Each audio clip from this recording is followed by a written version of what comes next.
नमाज के तभी फवाइद क्या हैं? नमाज अरकान इस्लाम में तौहीद और रिसालत की शहादत के बाद सबसे बड़ा रुकन है। अल्लाह और उसके रसूल ने इसे ईमान और कुफ्र के दरमियान हद फासिल करार दिया है। नमाज की रूहानी वो ईमानी बरक़ात अपनी जगह मुसल्लम है। सिरदस्त हमारा सवाल तभी तहकीकात के बारे में नमाज का किरदार है, क्योंकि नमाज से बेहतर हल्की फल्की और मुसलसल वर्जिश का तसव्वुर नहीं किया जा सकता।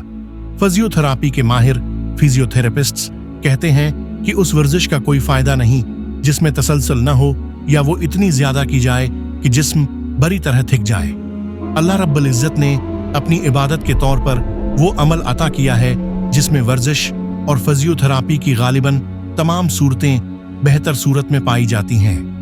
एक मोमिन की नमाज जहां उसे मुकम्मल रूहानी और जिस्मानी मुनाफे का पैकेज मुहैया करती है, वहां मुनाफिकों की अलामात में एक अलामत उनकी नमाज में सुस्ती व काहली भी बयान की गई है।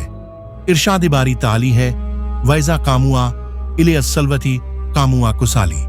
और जब वो नमाज के लिए खड़े होते हैं तो सुस्ती के साथ खड़े होते हैं।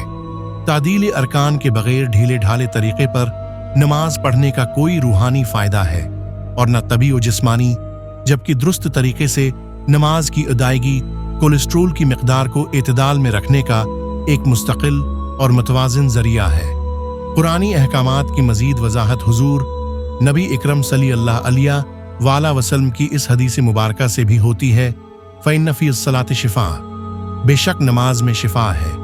जदीद साइंसी तहकीक के मुताबिक वो चर्बी जो शरियानों में जम जाती है रफ्ता रफ्ता हमारी शरियानों को तंग कर देती है और उसके नतीजा में ब्लड प्रेशर, अमराज क़ल्ब और फालिज जैसी महल्लक बीमारियां जन्म लेती हैं। आमतौर पर इंसानी बदन में कोलेस्ट्रोल की मिकदार 150 से 250 मिलीग्राम के दरमियान होती है। खाना खाने के बाद हमारे खून में उसकी मिकदार अचानक बढ़ जाती है। कोलेस्ट्रोल को जमने से पहले तहलील करने का एक सादा और फितरी तरीका अल्लाह ताली ने नमाज पंजगाना की सूरत में अता किया है।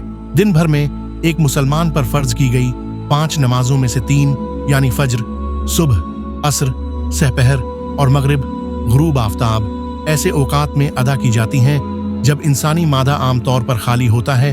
चनांचा इन नमाजों की रकात कम रखी गई। नमाज जहर और नमाज अशा आम तौर पर खाने के बाद अदा की जाती हैं, इसलिए उनकी रकातें बलतरतीब 12 और 17 रखें ताकि कोलेस्ट्रोल की ज्यादा मिकदार को हल किया जाए। रमजानुल मुबारक में इफ्तार के बाद आम तौर पर खाने और मशरूबात की निस्बतन ज्यादा मिकदार के इस्तेमाल की वजह से बदन में कोलेस्ट्रोल की मिकदार आम दिनों से गैर मामूली हद तक बढ़ जाती है। इसलिए अशा की 17 रकात के साथ 20 रकात नमाजी तरावीह भी रखी।